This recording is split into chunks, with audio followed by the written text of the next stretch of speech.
Emporio, kembali lagi bareng Devi di sini. Dan tentunya Devi nggak sendirian karena hari ini udah ada Pak Agus. Halo Pak Agus. Halo, Gimana Devi. kabar Pak Agus hari ini? Baik, Bu Devi. Sehat ya? Sehat. Oke, Sobat Emporio, seperti biasa karena saya nggak sendiri, artinya kita akan review satu lagi proyek desain baru yang sudah selesai terbangun dan kali ini berada di daerah mana Pak Agus? Di Surabaya, Bu Di Devi. Surabaya, betul. Surabaya. Nah, buat Sobat Emporio nih, para pecinta hunian bergaya klasik, pas banget karena proyek kita kali ini mengusung gaya klasik nih sebagai style huniannya. Kalau gitu kita langsung aja yuk kulik-kulik gimana sih Pak Agus latar belakang dari proyek kita kali ini. Oke, untuk proyek kita kali ini posisinya di Surabaya, Bung Devi. Itu lahannya berada di klaster perumahan. Luas lahannya itu kurang lebih di 300 meter persegi dengan lebar depan 12 meter dan panjang ke belakang itu kurang lebihnya di 25. Kemudian untuk bangunannya ini kurang lebih 4 lantai, Bung Devi. Jadi yang pertama di lantai dasar itu kita fungsikan sebagai ruang servis dan garasi. Itu dengan luas bangunan di 162 meter persegi. Kemudian lantai 1 untuk ruang keluarga, ruang makan itu di 184 meter persegi.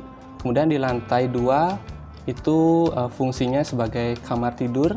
Itu dengan luas bangunan di 154 meter persegi dan lantai 3 itu sebagai attic room di 141 meter persegi. Jadi kurang lebih luas bangunannya di 640 meter persegi. Oke, jadi bangunannya sendiri cukup luas nih Pak Agus ya. Ya, Kira-kira Pak Agus dari sekian banyak kebutuhan ruangnya, ada nggak sih request klien yang khusus harus ada gini-gini nih Pak Agus di dalam bangunan kali ini? Ya. Jadi dari klien briefing awal itu perlu 4 mobil yang pertama. Kemudian kamarnya itu perlu 4 kamar. Kemudian ruang servis dari klien ini difokuskan di lantai bawah atau di lantai dasar.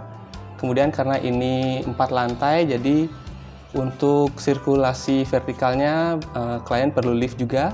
Kemudian di attic room di bawah atap itu ingin difungsikan sebagai ruangan seperti itu, Bu Devi. Oke, jadi menarik banget nih Sobat Emporio karena biasanya bagian atap itu kita desain kosongan ya Pak Agus ya. Ya, sekarang dari klien minta dimanfaatkan terutama sebagai attic room.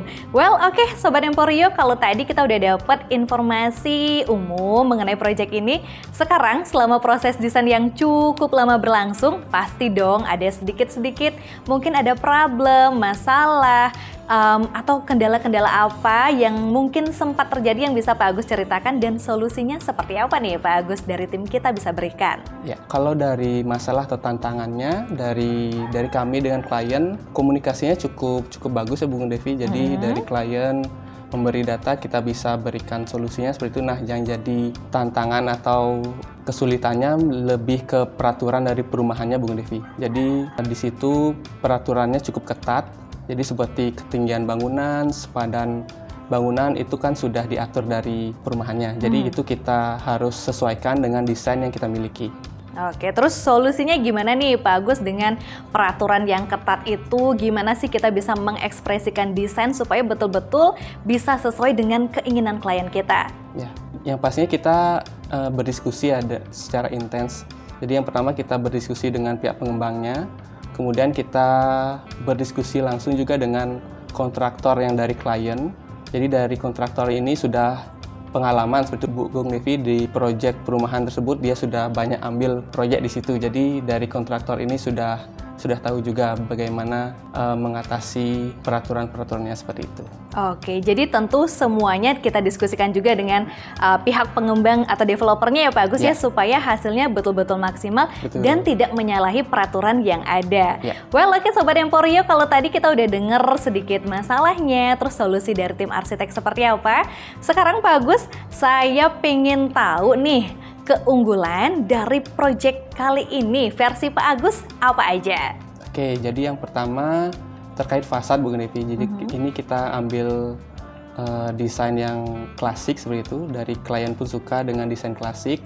Seperti yang kita ketahui kan desain klasik ini bisa dibilang timeless Bung Devi. Betul. Jadi kita harapannya dengan desain seperti ini 10 tahun ke depan, 20 tahun ke depan bangunannya tetap bagus, tetap eye catching seperti itu.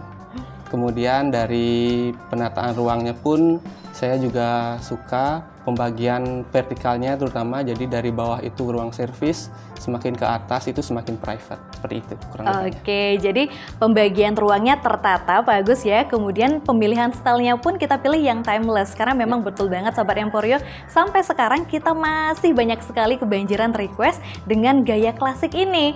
Nah, Sobat Emporio, tadi kita udah dengerin kan cerita desainnya, progres desainnya seperti apa. Sekarang kita juga pengen tahu dong, kalau dari arsiteknya sendiri, punya ruang favorit apa sih di hunian kali ini? Kalau dari saya suka attic room-nya Bung Devi. Jadi kita fungsikan attic room yang di bawah atap itu sebagai kamar. Jadi kamarnya ini cukup besar jadinya, cukup besar, terus fungsinya juga lengkap seperti itu. Oke Sobat Emporio, itu tadi dari Pak Agus sudah kasih tahu nih, udah spill ruang favorit beliau yang mana, yaitu ruang attic room-nya ya. Karena memang salah satu special request dari klien, minta area atap supaya bisa dimanfaatkan. Dan kedua, memang tampilan ruangnya sendiri itu dapat ruang yang luas dan lega. Jadi benar-benar jadi favorit banget deh di hunian kali ini. Well, oke Sobat Emporio, itu tadi kita sudah dengarkan review ulang atau kita kulik-kulik lagi nih cerita proses desain dari awal sampai selesai. Dan tanpa berlama-lama, kita langsung aja yuk cek video hasil konstruksinya.